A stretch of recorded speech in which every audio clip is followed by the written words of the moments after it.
नमस्कार and welcome to Bharat affairs.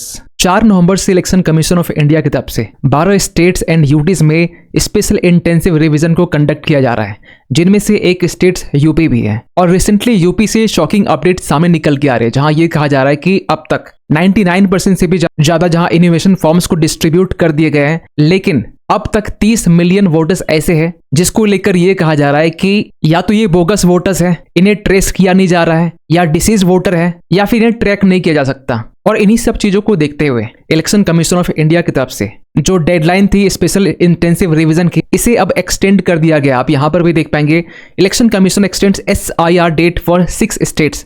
6 states में से यहाँ पर तमिलनाडु, गुजरात, मध्य प्रदेश, छत्तीसगढ़, उत्तर प्रदेश और अंडमान निकोबार इसमें शामिल है। आपको बता दें कि इसमें वेस्ट बंगाल शामिल नहीं है।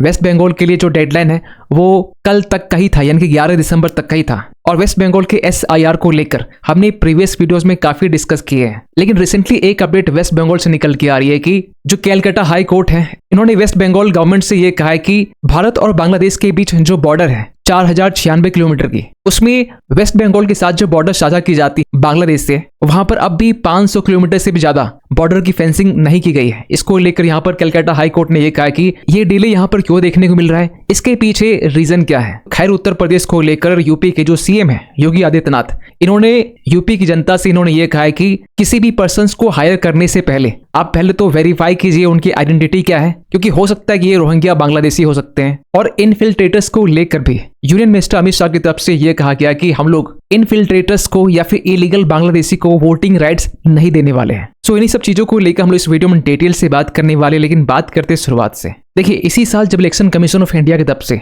बिहार में SIR को कंडक्ट किया गया, जहां पर 7 करोड़ के आसपास में वोटर्स को डिलीट किए गए, और इस 7 करोड़ में डिसीज वोटर्स भी थे, बोगस वोटर्स भी थे। और इसके बाद में इलेक्शन कमीशन ऑफ इंडिया की तरफ से 4 नवंबर के दिन में 12 स्टेट्स एंड यूटीज में SIR को लेकर यहाँ पर अनाउंस की जाती है, जिसमें वेस्ट बंगाल भी एक स्टेट है, जिसको लेकर हमने पहले भी कहा है कि यहाँ पर 70 लाख वोटर्स ऐसे हैं जिसे डिलीट करने की बात की जा रही है। वैसे इलेक्शन कमीशन ऑफ इंडिया की तरफ से रिसेंट डेटा यहाँ पर यह दिया गया कि 58 लाख वोटर्स ऐसे हैं जिसे SIR के जरिए डिलीट किए जाना है। वैसे ये नंबर आगे और भी ज्यादा बढ़ सकते हैं। इसके बाद में तमिलनाडु, इसको लेकर भी ये कहा जा रहा है कि 85 लाख वोटर्स ऐसे हैं जिन्हें SIR ड्राफ्ट रोल में हटाया जा सकता है। और ये जो 85 लाख नंबर है ना, तमिलनाडु के टोटल वोटर्स में 13% से भी ये ज्यादा है। और वहीं अगर यूपी की बात करें, जहां पर टोटल वोटर्स 15 करोड़ से भी ये ज्यादा है, और कहा यह जा रहा है कि 3 करोड़ वोटर्स ऐसे हैं जिन्हें एन्यूमरेशन फॉर्म्स तो दिए गए, लेकिन ये अनकलेक्टेबल है, उन फॉर्म्स को अब तक रिटर्न नहीं किया गया है। मीन्स ये जो 3 करोड़ नंबर है ना, आप समझ सकते हैं कि यूपी के टोटल वोटर्स में से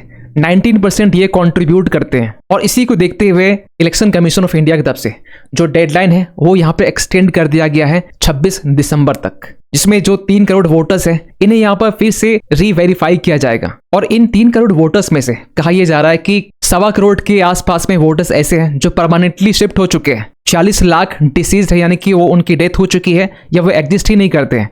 23 लाख से ज्यादा वोटर्स ऐसे हैं जो डुप्लीकेट है, मतलब कि यूपी के किसी डिस्ट्रिक्ट में अगर उनका नाम इलेक्टोरल रोल में है तो दूसरे किसी डिस्ट्रिक्ट में भी उन वोटर्स का नाम मेंशन है। इसके बाद में 84 लाख से भी ज्यादा अनट्रेसेबल, यानी कि जिसे ट्रैक ही नहीं किया जा सकता है। और 10 लाख के करीब वोटर्स ऐसे हैं जो फॉर्म्स तो यहाँ पर ले चुके हैं लेकिन इन्होंने रिटर्न नहीं किया है। और इसी को देखते हुए इलेक्शन कमीशन ऑफ इंडिया की तरफ से SIR शेड्यूल को रिवाइज किया गया है, जिसमें 26 दिसंबर तक में door to door voter verification यहाँ पे की जाएगी। 31 दिसंबर तक में एन्यूमरेशन फॉर्म को यहाँ पर रिटर्न करना है, और 31 दिसंबर से लेकर 21 फरवरी तक में हियरिंग और वेरिफिकेशन का यहाँ पर डेट रखा गया है, क्योंकि ऐसा भी हो सकता है कि 3 करोड़ वोटर्स में से कुछ लीगल वोटर्स हो जिनके पास में डॉक्यूमेंट्स ना हो, तो ऐसे वोटर्स के लिए जो हियरिंग पीरियड है वो 31 दिसंबर से लेकर फरवरी 21 तक यहाँ पर रखा गया है। और 28 फरवरी को फाइनली यहाँ पर इलेक्शन कमीशन ऑफ इंडिया की तरफ से फाइनल वोटर लिस्ट यहाँ पर रिलीज की जाएगी, जिसे आप ड्राफ्ट इलेक्टोरल रोल भी कहते हैं। और ऐसा इसलिए भी किया जा रहा है ना कि जब से यूपी में SIR को लेकर अनाउंस किया गया है, दूसरी तरफ जहां वेस्ट बंगाल में SIR के डर से जो इलीगल बांग्लादेशी हैं वो भागकर या तो नेपाल जा रहे हैं या फिर दूसरे स्टेट्स में यहाँ पर शिफ्ट हो रहे हैं। तो इन्हीं सबको देखते हुए यहाँ पर इलीगल जो बांग्लादेशी हैं, जो रोहिंग्या है, इन्हें क्रैकडाउन यहाँ पर किया जा रहा है। और यूपी की CM की तरफ से साफ साफ यहाँ पर यह कहा गया कि हम लोग स्ट्रिक्ट एक्शन लेने वाले हैं रोहिंग्या के अगेंस्ट में और इलीगल बांग्लादेशी के अगेंस्ट में। और इसके साथ यहाँ पर यह भी कहा गया कि अगर आप किसी भी पर्सन को हायर करते हैं तो उनकी जो आइडेंटिटी है आप पहले उसे वेरीफाई कर लीजिए, क्योंकि क्या पता वो जो पर्सन है वो एक इलीगल बांग्लादेशी हो सकता है, रोहिंग्या हो सकता है, जो बॉर्डर टाप के इंडिया में एंटर किया है और इंडिया में एंटर करने के बाद में वेस्ट बंगाल के जरिए दूसरे स्टेट्स में वो शिफ्ट हो चुका हो। क्योंकि भारत और बांग्लादेश के बीच जो बॉर्डर है 4096 किलोमीटर का, जिसमें वेस्ट बंगाल जो है सबसे ज्यादा बॉर्डर यहाँ पर शेयर करता है, और अब भी यहाँ पर 500 किलोमीटर बॉर्डर लाइन में फेंसिंग नहीं हुई है। इसको लेकर भी सेंट्रल गवर्नमेंट की तरफ से और स्टेट गवर्नमेंट की तरफ से मल्टीपल टाइम्स डिस्कशन हो चुकी है, लेकिन ममता बनर्जी की तरफ से बार बार इस चीज को डिले किया गया है। और अब यहाँ पर जो मामला है वो कलकत्ता हाई कोर्ट में हो चुका है।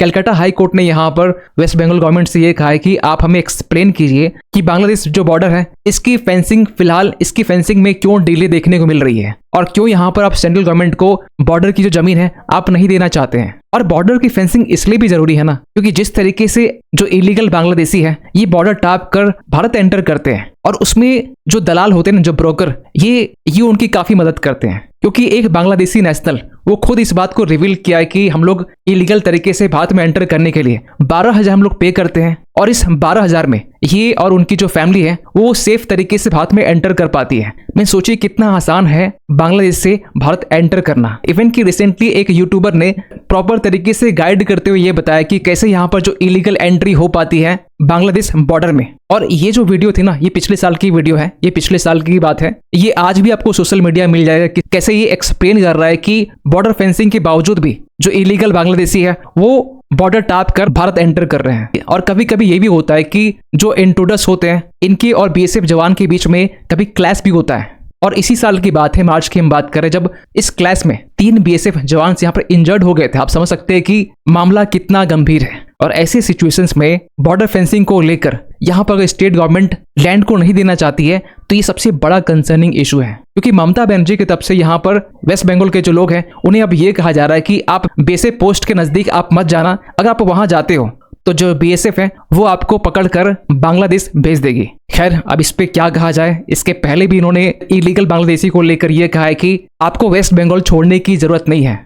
मींस आज के टाइम में जो बीएसएफ जो इंटरनेशनल बॉर्डर में तैनात रहते हैं, और खासकर अगर इंडिया बांग्लादेश बॉर्डर की बात करें तो इनके सामने एक चैलेंज नहीं है कि जो इंट्रूजन हो रहे हैं उन्हें यहाँ पर रुकना है। इनके सामने मल्टीपल चैलेंजेस हैं, इंटरनल भी और एक्सटर्नल भी। और एसआईआर जब से यहाँ पर कंडक्ट की जा रही है उसके बाद से काफी जो बांग्लादेशी है ये अपनी मर्जी से बांग्लादेश वापस जा रहे हैं। और रिसेंटली इस बात को बीएसएफ ने भी कहा है। इवन कि रिसेंटली काफी ऐसे इमेजेस और विजुअल सामने निकल के आ रहे थे जहां पर यह कहा जा रहा था कि एसआईआर के डर के मारे जो बांग्लादेशी इमिग्रेंट है ये अब वापस अपने देश बांग्लादेश जा रहे हैं। इवन कि इस बीच में ऐसे भी अपडेट निकल के आ रहे थे कि इनके पास जो भी डॉक्यूमेंट्स हैं, आधार कार्ड से लेकर जो वोटर कार्ड है, ये भी तालाबों में फेंक कर ये वापस जा रहे हैं बांग्लादेश। क्योंकि इन्हें मालूम है कि फेक डॉक्यूमेंट्स के साथ में अगर इसे आइडेंटिफाई किया जाता है कि ये इलीगल बांग्लादेशी है तो पहले तो इसे डिटेन किया जाएगा, और डिटेन करने के बाद में जो भी इनकी सिटीजनशिप है, जो भी इनके पास में फर्जी सिटीजनशिप है भारत को लेकर, इन्हें यहाँ पर छीना जाएगा और इसके बाद में फिर वापस बांग्लादेश भेजा जाएगा। तो इसके पहले यहाँ पर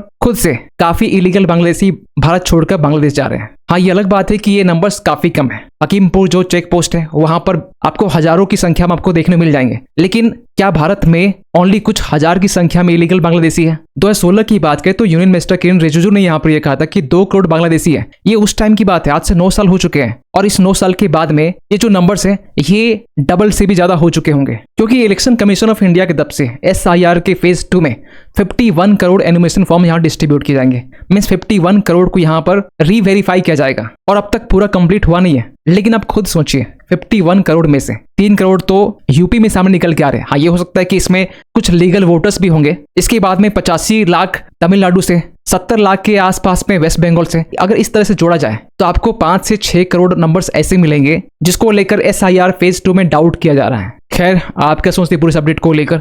कमेंट कीजिएगा। मिलते किसी अगले वीडियो में, तब तक के लिए थैंक यू सो मच।